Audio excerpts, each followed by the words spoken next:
the Primal Songs, after the manner of Enheduanna, a compose for voice and single drum. I hymn to the house of waiting. Oh, house, you wild cow lowing at the gate, your horns are the crescent moon, your hooves the baked clay. You who drink the river's milk, you who remember the name of every shadow that has passed your threshold, I, the compiler, speak. Description of the Deity. She who waits is terrible. Her hands are empty and therefore infinite. She is the gap between the boat and the shore, the reed that does not bend though the wind has no mercy. Beautiful is her patience, more cruel than war. She nourishes by withholding. She's the mountain that walks toward the traveler in the dust, that swallows his footprints. In Kish, they know her as the silence between drumbeats.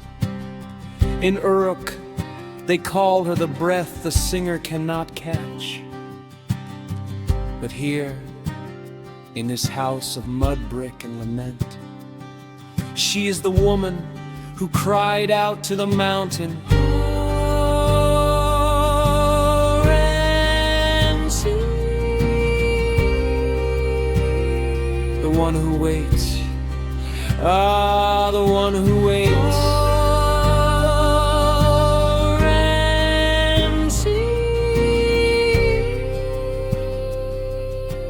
I, Enheduanna, who am exiled from my father's city, I know her. I have sat where the threshold wears thin, where the reed mat has memorized the shape of a body that does not return. I have made my grief into geometry. I have numbered the days of absence and pressed them into clay, not because clay endures, but because I will not let the wind swallow every cry. The house stands, the wild cow lows, the mountain does not answer. The compiler of the tablets has spoken. I hymn to the swallows of departure.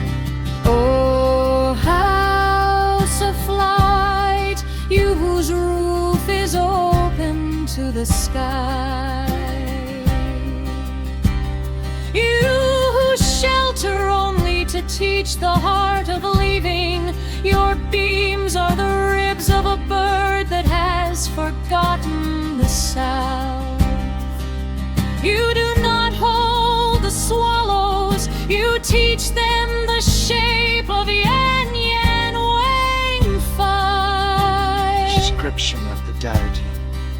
He who departs is twofold, the shadow on the road and the shadow in the doorway watching. He is the bamboo split to make the whistle, the sound that calls the birds southward, and the empty grove that listens. Warlike is his going forth, nurturing is his absence, for it feeds the poem. In Lagash, they say the swallows carry the souls of unmarried daughters.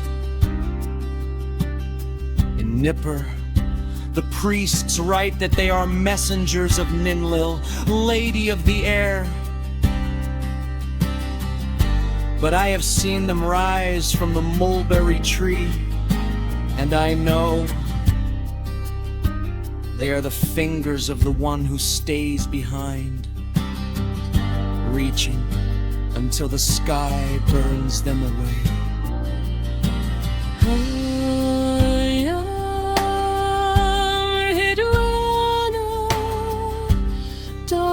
of sorghum. I have sent my voice like a swallow. I have made my body into a temple where departure is worshipped. My father built an empire of bricks.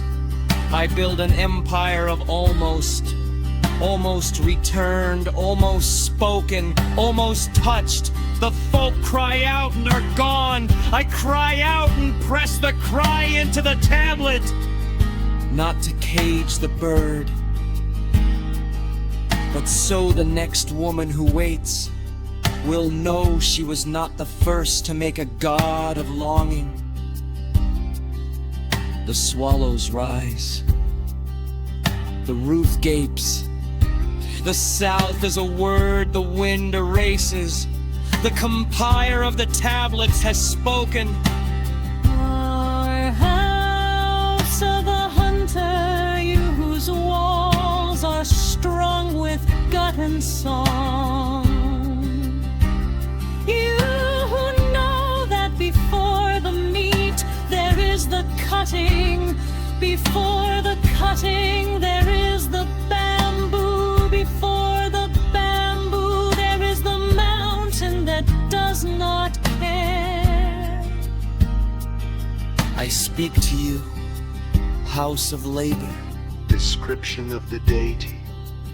She who cuts is paradox.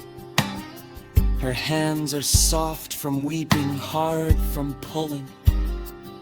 She is the clay that flies apart, the bamboo that learns to sing only when split, the meat that feeds the mouth that will one day be meat.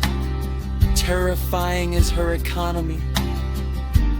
She destroys to make the tool that makes the kill, that makes the feast. She is Enheduanna in the morning. Ershkigilbang. In her, they say the bamboo cutter is Dumuzi, the dying god. In Akkad, my father's scribes write that he is the king, first hunting.